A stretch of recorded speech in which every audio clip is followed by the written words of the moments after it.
Become a Patreon at www.patreon.com/Golden Era Bookworm for special access to photos, articles, and rare to find books on old school bodybuilding.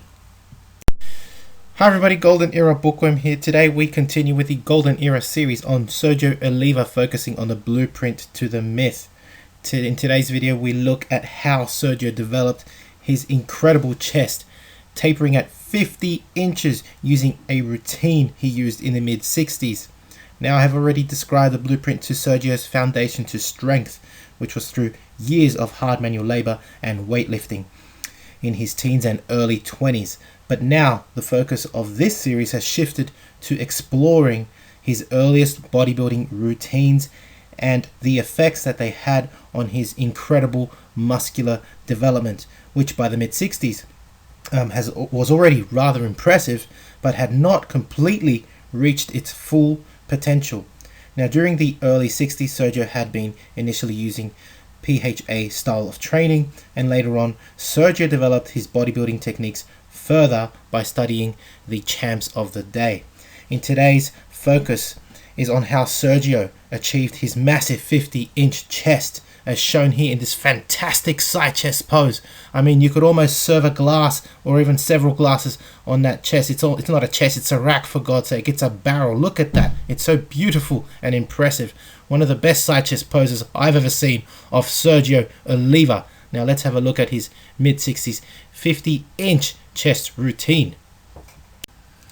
Now, after leaving Cuba, Sergio moved to Chicago and joined the Duncan YMCA, as mentioned in my previous videos, where he met and then was tutored by Bob Guida, who was an advocate of the system of PHA training which Sergio adopted. However, Sergio stalled in progress and looked to the golden era champs of the day, such as famous names such as Dave Draper, Larry Scott, Harold Poole, all revealed in an interview with Gene Mosey. And he began to develop his own methods based on the training methods of the weighted champs. And he actually adopted the straight sets system as promoted in the weighter magazines.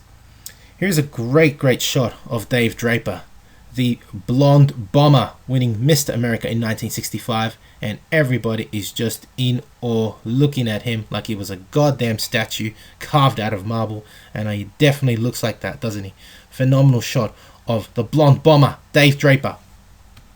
So how did Sergio develop a 50-inch chest? Well, in 1965 he adopted this chest routine, and when you read it, you can clearly see the influence of such legends such as Reg Park and other golden era champions. The influence is there. You can definitely see that the 5x5, the legendary 5x5 routine, was adopted by Sergio, promoted of course by Reg Park, the mentor of Arnold Schwarzenegger as well. So his chest routine consisted of bench pressing 5x5, the incline bench press also 5x5, followed by incline dumbbell flies and flat bench dumbbell flies, each done for 5 sets of 10 sets or 5 sets of 8 reps respectively. And of course, dumbbell flies not only have the wonderful effect of carving the chest at different angles, but if you breathe as you do the dumbbell flies deeply, it also has an chest expansion effect on the rib cage, and therefore does expand the rib cage. And of course, it was rather obvious when we see later shots of Sergio's phenomenal V-taper. You can see that his rib cage was definitely expanded.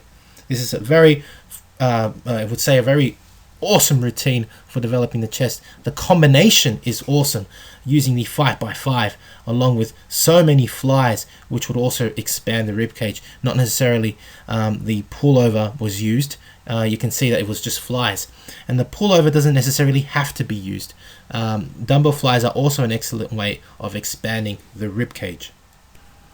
So here's again the same photo that's been shown before of the 1966 AAU Mr. America, with Sergio Oliva showing his phenomenal physique. I mean, you can see the effect firstly of his great chest routine. The chest itself, the pectorals are so well developed, they look like 2 slabs of armor on that fantastic rib cage, which was also well developed and expanded. Those arms are thick, the lats are wide and high, giving a wonderful V-taper to that tiny tiny waist. And to finish off the look, he's got powerful thighs and calves. And this is something we're going to be focusing on, the V-taper of Sergio Oliva. It is legendary. It is iconic. How is it that Sergio developed that wonderful V-taper? I've been getting this question asked all the time. And so in the next three videos on this Golden Era series, we will look at the 3 muscle groups that created Sergio's illusion, this phenomenal V-taper: the shoulders, the back, and the waist. And what is it, very important, what is it that Sergio did with his waist workouts to develop such a tiny waist?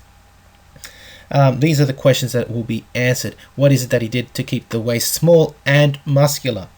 We're going to find these the answers to these questions in the next videos here at Golden Era Bookworm.